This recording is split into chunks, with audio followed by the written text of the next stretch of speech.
இன்னைக்கு ஒரு சூப்பரான ஈவினிங் ஸ்நாக்ஸ், அதுவும் கேரளா ஸ்பெஷல் பழம்பொரி எப்படி செய்யுதுன்னு பார்த்துடலாமா?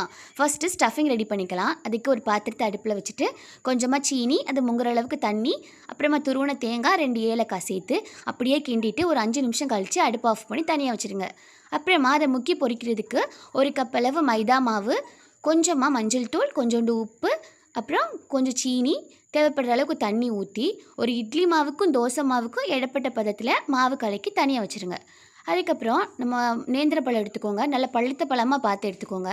அதை அப்படியே நடுவில் ஒரு கீறிட்டு நம்ம ரெடி பண்ணி வச்சுக்க ஸ்டஃபிங்கை அப்படியே உள்ளே ஃபில் பண்ணிவிட்டு நம்ம கலந்து வச்சுருக்கோம்ல மைதா மாவு, அதில் இந்த பழம் முழுசும் முங்குற மாதிரி நல்லா டிப் பண்ணிவிட்டு சூடான எண்ணெயில் போட்டு பொரித்து எடுத்திங்கன்னா சூப்பரான பழம்பொரி ரெடி. ஈவினிங் ஸ்நாக்ஸ்க்கு கொடுக்கலாம்.